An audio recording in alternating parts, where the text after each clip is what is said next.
This week, we're going to be speaking about what it means to lose yourself and how we do lose ourselves and lose our sense of identity, but also in losing ourselves, how we actually find ourselves.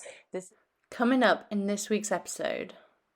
Again, and while ever you're reliving the same cycles, you're always going to experience this feeling of being a bit lost, being a bit in limbo, not really knowing where you're going. So whilst it can be quite uncomfortable at the time to the ego, but only to the ego, because your true self knows where you're going, your higher self has got your back. Whilst it can be very uncomfortable at the time, self-discovery, the spiritual journey, the awakening path calls you to go deeper, to understand yourself on a new level. So questioning who you are, questioning why you're here, what is your purpose, what are you here to create? Some really powerful questions that you can ask yourself moving forward and consciously then creating your life. Hello everybody and welcome to this week's episode. I'm Roseanna, and with these videos I hope to help you on your journey, on your path of awakening, of spiritual and personal development, navigating life, its challenges, its ups and its downs. If you haven't already, hit the subscribe button to stay up to date with all of my latest content. Sit back, enjoy this video, and if any questions or insights arise for you, do leave a comment and I'll be sure to get back to you. This week, we're going to be speaking about what it means to lose yourself and how we do lose ourselves and lose our sense of identity, but also in losing ourselves, how we actually find ourselves. This is an intense opportunity. And even though we may not feel like it's an opportunity at the time, because to lose your sense of self can be terrifying. I have experienced it firsthand, and so many of my clients have as well. When we experience a challenge that maybe we're not used to, it's a way of the universe saying, okay, it's time to step up and experience something new. In order to do that, you have to lose an old version of who you thought you were. So you have to evolve, you have to change. So we're not going to be, we talk about the inner child, the inner teenager, the person that we were all of those years ago. We're not going to stay the same, thankfully, right? So we're going to evolve. We're going to go from the caterpillar. There will be a period in our life where we turn to mush, caterpillar soup, and then we're going to transform into the butterfly. And this is not a linear thing. This happens all of the time. We're in constant metamorphosis. And as we go on a spiritual journey, and as we begin to question who we are in truth, and really begin to understand ourselves, the world, our psyche on a deeper level, we are going to have to let go of the idea of who we once thought we were. So what does it mean to lose ourselves? How does it feel to lose ourselves? It can feel as though, it can be a deep sense of grief. There can be a deep sense of grief, feeling a bit lost, feeling like you're stuck in limbo, not really knowing where you're going. You might feel a disconnect to yourself. You might notice yourself wanting to distract yourself and watch films, experience nostalgia, reach out to people you maybe haven't spoken to for a long time, which may not always be a good idea, and kind of trying to reclaim parts of ourselves that once were, live parts of our lives that we have already lived, to try and remember who we are. So we might do something like, we might have certain self-connection practices, but there's a self-connection practice that is helpful to remember who we are in truth, and there's a self-connection practice that is sort of controlled by our ego and trying to make us connect with somebody that we once were, that is not going to help us become who we're supposed to be. So those ways of distracting yourself, like maybe going and spending time with friends that aren't in alignment with you anymore, maybe reaching out to the ex that isn't in alignment with you anymore, maybe doing things like going out drinking that isn't in alignment with who you're becoming, doing all of these things to help remind you of who you once were, to try and find this sense of self and re-find your identity, isn't going to serve you. It's just going to keep you back in the old pattern. It's just going to keep you reliving the same cycles over and over again. And while ever you're reliving the same cycles, you're always going to experience this feeling of being a bit lost, being a bit in limbo, not really knowing where you're going. So you're being called, as you move through your spiritual journey, your self-discovery journey, to embrace the new. And this can be uncomfortable. It can be uncomfortable to try and discover a new way of living, a new way of connecting to yourself, because your ego is so attached to keeping you the same in order to keep you safe. It's like the protective older brother, that it doesn't want you to experience these new things. It doesn't want you to become somebody else in case you're rejected, in case you challenge the status quo of how it thinks that your life is supposed to live. Before your self-discovery journey, you are living a life that is run by your conditioned mind, so your ego. And this gives you this idea of who you thought you were, who you think you are, your persona, what you show to the world in order to be accepted. And as you move through this self-discovery journey, you're going to understand that those things don't align with you. You're going to understand that those friends, whilst we can still love them and whilst we can still spend time with them, maybe they're not aligned with our highest. The same goes for any relationship. It goes for any job, any career, any hobby, any part of your life that is maybe served you once upon a time, no longer serves you. Like I personally used to run marathons. And one day I just said, no more, I can't do it anymore. It doesn't serve me. I'm putting my body under too much stress, my mind under too much stress, and I need a new hobby. And I did a complete 180 and switched to doing yoga. But in that, I shared a part of who I once thought I was and embraced a part of me that was more aligned, and I brought in a hobby of where I wanted to go and how I wanted to see my life moving forward. So I had to experience a sense of maybe losing my identity because I was no longer a runner, and embracing the new part of myself that was more aligned. And another example is a client of mine. Her business was changing and she didn't know, and she had an identity of who she thought she was based on her business's previous success, and that success was changing the way that it appeared in reality, and so she was so attached to this sense of who she thought she was 5-10 years ago, that it gave her a sense of deep grief, deep loss of understanding of who she is, this sense of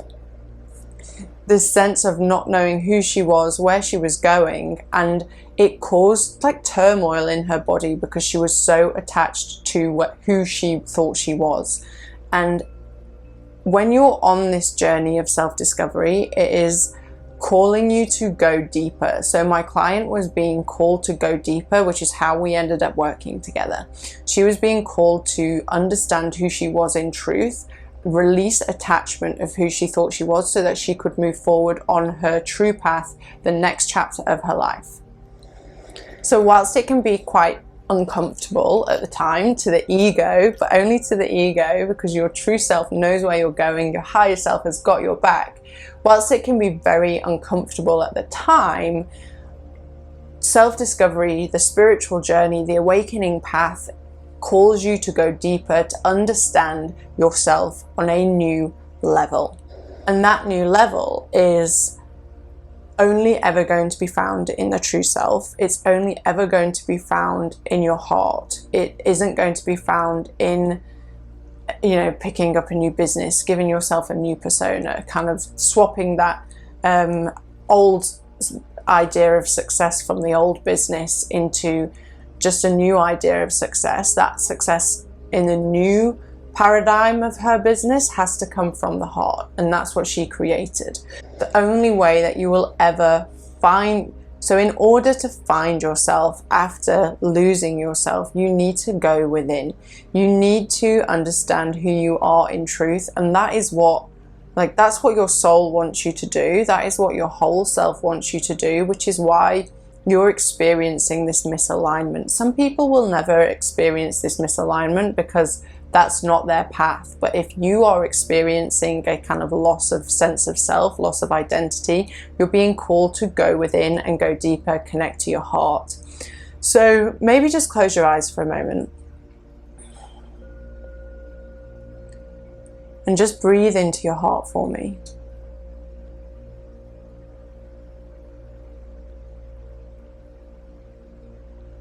Just allow your thoughts to dissolve just for a moment.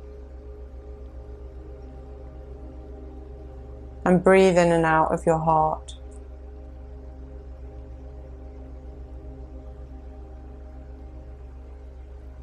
The energy that you feel right now, the energy that you can feel in your heart, that is the essence of your true self. That is the essence of who you are. It's not your identity, it's not your persona. It's not who you once thought you were, it's not your business, it's not what you do for a living. It's not who you're married to. It's not all your goals and dreams. That essence of energy within your heart is who you are in truth. And that is, connecting to that is the only way you're ever going to find yourself again. And once you do find yourself, you will have an unshakable sense of home within your heart. You will be able to come back to your heart every single day and know who you are. And then when you are faced with challenges and when you are faced with things happening in your external world that you don't know how to maybe deal with straight away, coming back to your heart and activating that inner power is going to help you, because that's what this self-connection, this self-discovery does for you and your life. It helps you move forward without kind of experiencing so much of the discomfort or so much of the questioning yourself. You have an unshakable confidence that no matter what, you're guided because of this deep connection to your inner power. So losing yourself to finding yourself means going through this this kind of identity crisis, feeling like you don't know who you are. It's given you an opportunity to really know who you are and not to just recreate another persona for yourself, but to go within and to reclaim all of who you are.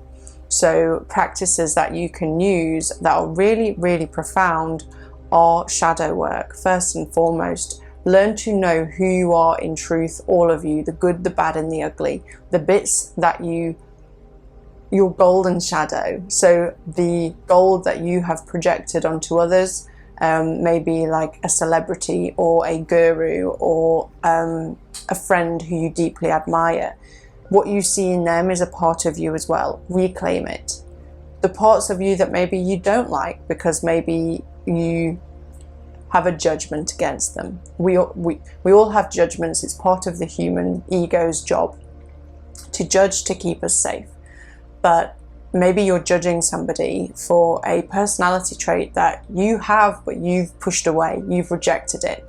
But if you can reclaim it and bring it back into your whole self, you'll be able to use this personality trait for good, in alignment with your life and your true values. And so this is what shadow work does. It reclaims your whole self rather than just the parts of you that your ego wants you to show to the world. And when you reclaim your whole self, you are more in touch with your true self, and this then becomes how you move throughout the world, in alignment with your whole true self and moving forward, connected to this power of who you are. Now, how do you connect? So you connect through meditation. Meditation, breathing into your heart, activating your entire energetic system, getting still, getting quiet. The space between your thoughts is where infinite potential lies. It's known as the quantum field. It's known as magic, and it gives a deep sense of clarity, of confidence, of love. Your true essence, love, unconditional love, bliss, joy, abundance. Self-inquiry and self-discovery practices. So questioning who you are, questioning why you're here, what is your purpose, what are you here to create? Some really powerful questions that you can ask yourself moving forward, and consciously then creating your life. Asking these deep questions helps you to connect to the deep part of yourself that maybe knows why you're here, maybe knows what you want to create, and then you can make the conscious decisions to move forward and towards that. And when you need guidance and when you need to go within, maybe on a deeper level, the whole point of all of this work is to make the unconscious conscious, so that you can reclaim the whole self and love the whole self, love all of you for exactly who you are.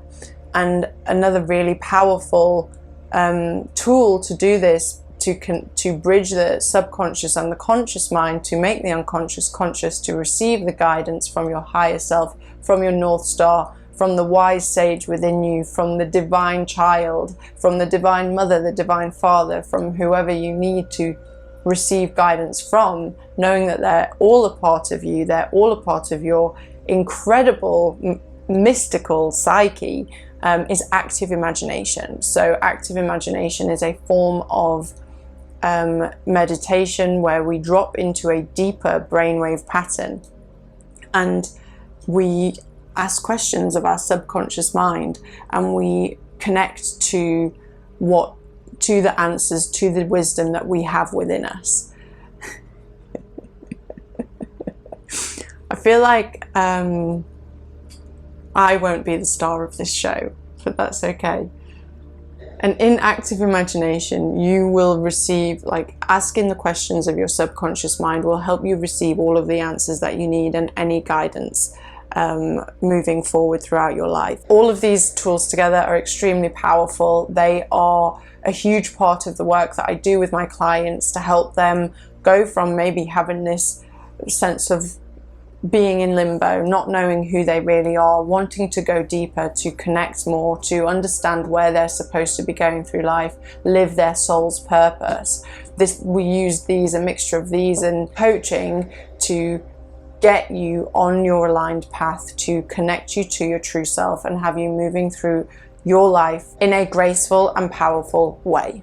I have lots of different offerings available to you if you would like to go deeper to understand who you are in truth, such as the Lotus, my meditation community. We meditate together every week, Wednesday, 7 p.m. GMT. I have a free training series for you where you can go and understand more about the unconscious mind. Every couple of days, I send you emails with guided meditations or journal prompts to understand who you are, why you're here. And of course, I have my private coaching packages. So there's the North Star coaching package, which is a 2-month coaching package.